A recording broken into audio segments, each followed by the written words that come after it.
ஆண்டவர் இயேசுவிலே அன்புக்குரிய சகோதரிகளே சகோதரர்களே, அன்னையாம் திரு அவை இன்று நற்செய்தியாளரான தூய மார்க்குவினுடைய விழாவை கொண்டாடுகின்றது. நற்செய்தி நூல்களில் இரண்டாவது நற்செய்தி நூலாகிய இந்த நூலை எழுதியவராக மார்க்கு கருதப்படுகிறார். இவருடைய நற்செய்தி நூலினுடைய அடையாளமாக சிங்கம் தரப்படுகின்றது. ஏனென்றால் தன்னுடைய நற்செய்தியை தொடங்குகிற போதே திருமுழுக்கு யோவான் பாலைவனத்தில் உரத்த குரல் எழுப்பி மனமாற்றத்திற்கான அழைப்பை கொடுப்பதோடு இவர் தொடங்குவதனாலே கர்ஜிக்கும் சிங்கம் இவருடைய நற்செய்திக்கு அடையாளமாய் அமைகிறது. இவருடைய தாயை நாம் மரியா என்று அறிகிறோம் திருத்தூதர் பணிகள் 12ஆம் அதிகாரத்திலிருந்து.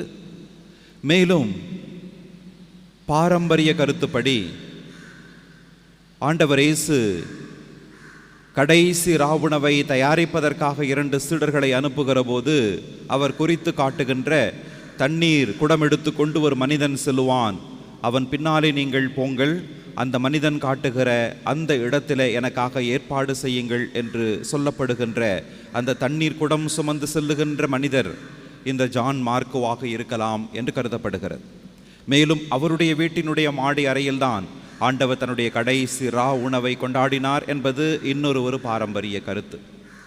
மேலுமாக கெத்சமனி தோட்டத்திலே ஆண்டவர் இயேசு கைது செய்யப்பட்ட போது சீடர்கள் எல்லோரும் ஓடி போகிறார்கள். அப்போது குறிப்பாக மார்க்கு மட்டும் ஒரு செய்தியை குறிப்பிடுவார். ஒரு இளைஞன் அங்கே இருந்தவன் தன்னுடைய மேல் ஆடையை விட்டுவிட்டு அவன் ஆடையில்லாமல் ஓடி போனான் என்று சொல்லுவார். ஒருவேளை அந்த ஓடிப்போன இளைஞன் மார்க்குவாக இருக்கலாம் என்பது இன்னொரு பாரம்பரிய கருத்து. இப்படி ஆண்டவர் இயேசு இந்த உலகிலே நற்செய்தி அறிவிக்கின்ற பணியை செய்தபோது அவரை பார்த்தவராக ஜான் மார்க்கு அறியப்படுகிறார். ஆண்டவர் இயேசுவின் இறப்பு உயிர்ப்புக்கு பிறகு மார்க்கு 2 திருத்தூதர்களோடு இணைந்து பணியாற்றுகின்ற ஒரு மறைப்பணியாளராக இருக்கின்றார். முதலாவது பவுலடியாருடைய முதல் தூதுரை பயணத்திலே சைப்ரஸ் என்கின்ற தீவுக்கு அவர் பயணம் செய்கின்ற போது இந்த மார்க்குவினுடைய உறவினர் பர்னபாவும் மார்க்குவும் பவுலுமாக இணைந்து தங்களுடைய முதல் மறைபரப்பு பணியை தொடங்குகிறார்கள். இப்படி அவர்களுடைய முதல் பணியிலேயே உடன் பணியாளராக நற்செய்தி அறிவிக்கின்ற பணியாளராக நாம் மார்க்குவை பார்க்கிறோம். இறுதியிலே அவருடைய ரோமை பயணத்திலும் இணைந்து கொள்ளுகிறார் மார்க்கு.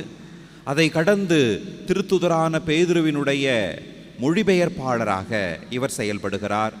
இன்றைய முதல் வாசகத்திலிருந்து நாம் காண்பதுபடி என்னுடைய அன்பு மகன் மார்க்கு என்று பேதுரு குறிப்பிடுகிற அளவுக்கு பேதுருவோடு மிகவும் ஒன்றித்து இணைந்து அவருடைய உதவியாளராக அவருடைய மகனை போல் அவரோடு இணைந்து பணி செய்தவராக நாம் மார்க்குவை அறிகிறோம்.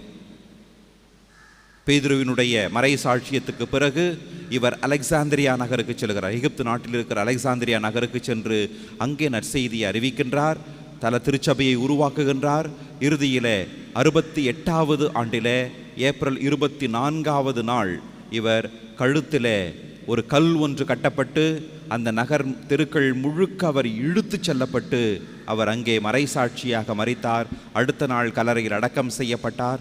எனவேதான் இந்த நாளை நாம் அவருடைய விழா நாளாக கொண்டாடுகிறோம் என்பது திரு அவை நமக்கு தருகின்ற பாரம்பரிய தகவலாக அமைகிறது.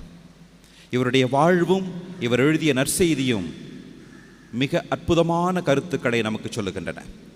முதலாவது, இவருடைய நற்செய்தியிலே நாம் பார்க்கின்ற ஒரு கருத்து, இயேசு தன்னுடைய போதனைகளை விட தன்னுடைய செயல்களால் மிக அதிகமாக பேசுவார். 16 அதிகாரங்களே கொண்ட ஒரு சின்ன நற்செய்தி நூலாக இருந்தாலும் இயேசுவினுடைய புதுமைகள் நிறைய, அருமடையாளங்கள் நிறைய இவருடைய நற்செய்தி நூலிலே தரப்பட்டிருக்கும். போதனைகள் குறைவாக இருக்கும், செயல்கள் அதிகமாக இருக்கும். இது நமக்கு தரப்படுகின்ற முதல் செய்தி. இரண்டாவது, மார்க்கு தன்னுடைய நற்செய்தியில யூத்துஸ் எனப்படுகின்ற இமீடியட்லி, உடனடியாக என்கின்ற வார்த்தையை 41 முறை பயன்படுத்துகிறார். ஆண்டவர் இயேசு அடுத்தடுத்து உடனடியாக செயல்பட்டு கொண்டே இருக்கிறார்.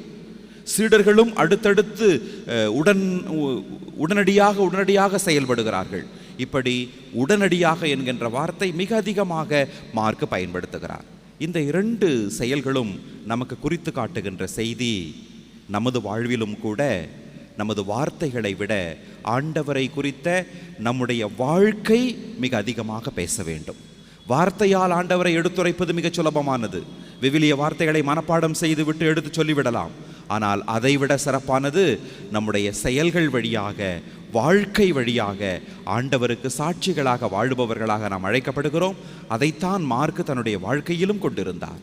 நற்செய்தியை போதித்தார், நற்செய்திக்காக உயிர் துறந்தார். அவரை போல நாமும் நம்முடைய வாழ்க்கையில நம்முடைய வார்த்தைகளை விட நம்முடைய சாட்சிய வாழ்க்கையினாலே ஆண்டவரை குறித்து அதிகம் அறிவிப்பவர்களாக, நற்செய்தியின் தூதுவர்களாக மாற இந்த திருப்பலியிலே அருள் வேண்டுவோம்.